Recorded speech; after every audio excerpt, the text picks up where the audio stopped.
Sir, do you think kailangan dagdagan pa yung mga PNP officers na namamahala doon sa PNPA? Hindi naman. baka- It's ano talaga, procedural talaga. It is a structure that has existed for 30 years and it has graduated very many fine gentlemen, and General Torre being one of them. But the culture of initiations has to stop. Lalo na yung physical initiations. Lalo na ang magbuhos ka ng liquid sosa at muriatic acid sa isang sa mga kadete. Buti na lang walang babaeng naapektuhan. Puro kalalakihan lang. But nevertheless, it is unacceptable. Ako po, may fraternity ako nung college, yung Upsilon Sigma Phi. Pero hindi po ako dumaan sa ganyang klase. Yung ginawa po ngayon, this is the worst I have ever seen outside yung mga namamatay, katulad ng nangyari dun sa Cavite nung isang buwan. But in this form of torture, this is the worst I've ever seen.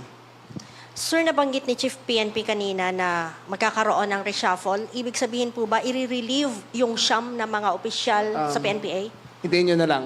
We will make the announcements after the command conference. Thank you, sir. Morning, sir. Sir, yung hazing, nangyayari po yan, hindi lang sa PNPA, pati sa ibang mga police institutions, yung training institutions.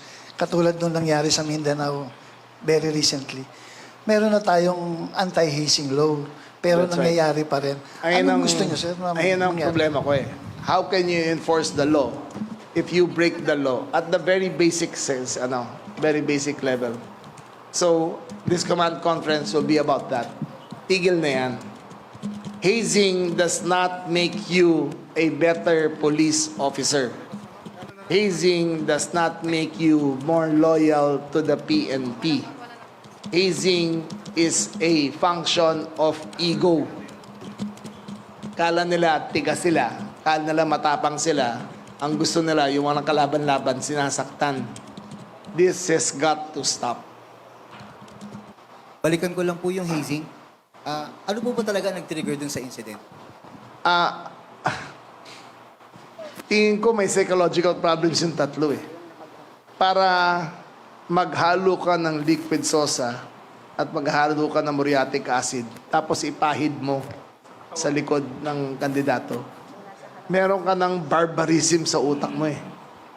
Parang sa kanila siguro, I don't know what was on their mind, but the act speaks for itself. It was brutal yung ginawa nila. Anong reason? Bakit umabot sa ganun? Ano lang yan? Ang hazing kasi is a superior to a junior. You're imposing your will on them na wala silang magawa. So, ayun na nagiging mindset nila. Musta na sila nga? Okay naman, they're undergoing medical treatment and psychological treatment. But wala naman mamamatay. But the damage is too much, di ba? Sobra yun. And then it's unacceptable. But, to make sure, okay, walang arigluhan dito sa tatlong nahuli na to. I will make sure to the full extent of my capacity na yung tatlo ay will be charged doon sa anti-hazing law, and I will make sure that all the procedures are followed, that all the case build-up is done, and we will charge them, and hopefully, and I am pretty sure, makukulong sila.